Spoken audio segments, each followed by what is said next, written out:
I was watching TV. Don't ask what I was watching. Alright, fine. It was a rerun of The Simpsons. It was an episode where Bart eats a toad and turns into a bumblebee. Then again, it might have just been the Bumblebee Man making out with the comic book salesman. I don't know. It doesn't matter. Until a package came. Oh, Amazon Prime. It doesn't matter what's going on in the world. They deliver.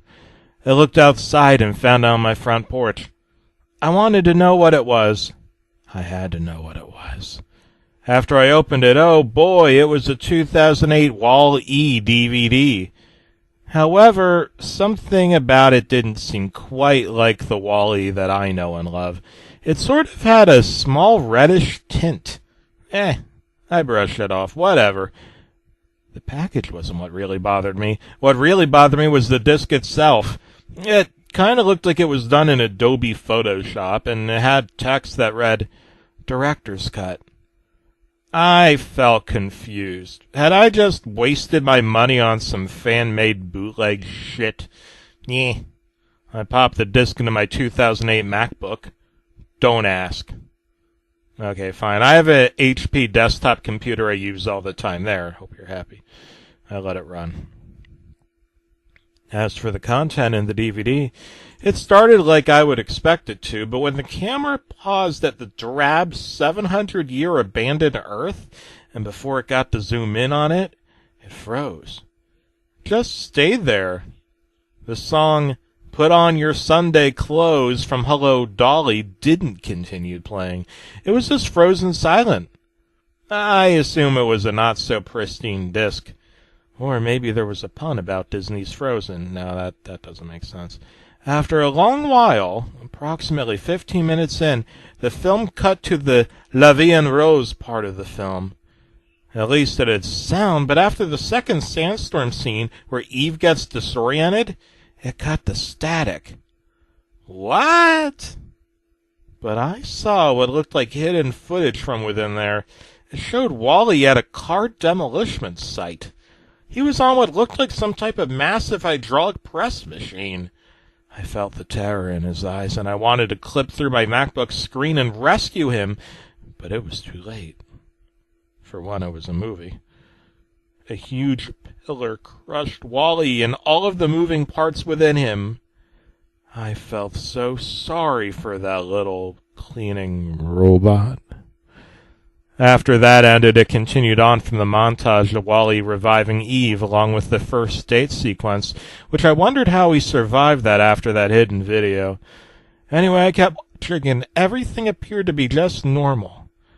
But right when it got to the airlock disposal scene, it cut to static. Luckily, there was no hidden footage like last time. Just regular television static, but it made me wonder, how would television static end up on DVD? Then again, if this was a bootleg, well, after the static ended, it continued from there.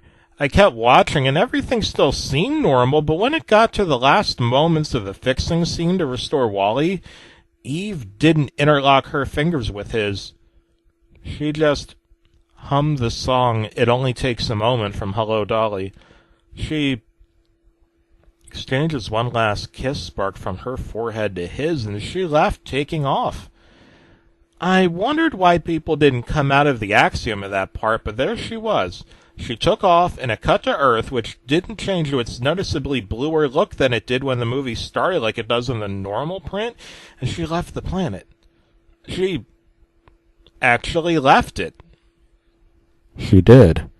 A female probe droid actually left Earth all heartbroken. It faded to black. Oh, it lasted an hour. I thought it was over, but I was so wrong. White text appeared at the bottom left corner.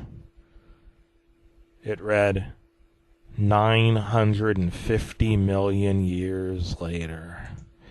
I did not expect this version of the film to have two future time periods, where one was set 695 years after By and Large's CEO transmitted the final message, and the other set 950 million years after that.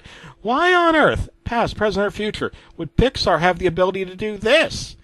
But anyway, it faded to what I consider to be the most haunting sequence in Pixar history, if it even was. And this sequence was accompanied with the 2008 soundtrack version of the song that Eve hummed, which was the same as the 1969 soundtrack version from Hello, Dolly, but shortened to the last verse. The sequence showed Earth, but it did not look like it did in the regular film's timeline, which was 700 years after humanity left. Instead of it looking like Earth right now, which is 2020, it looked dead. The oceans were gone, and the planet itself was nothing more than covered with rock, with big pools of lava, and over-covered with a big layer of reddish-gray fog clouds and a blood-red atmosphere. The camera zoomed in on it and faded to the landscape.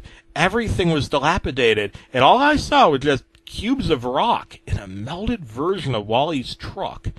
Next to that was Wall-E, but in a far worse state than he ever has been.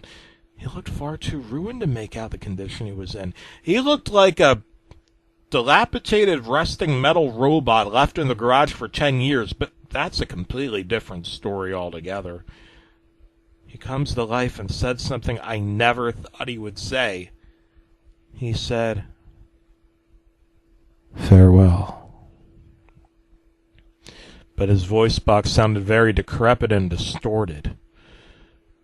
My love for Pixar and Wall-E is far stronger than this cut of the film. Ooh. Wall-E began to fall apart. Bits of himself fell off, and now he was dead.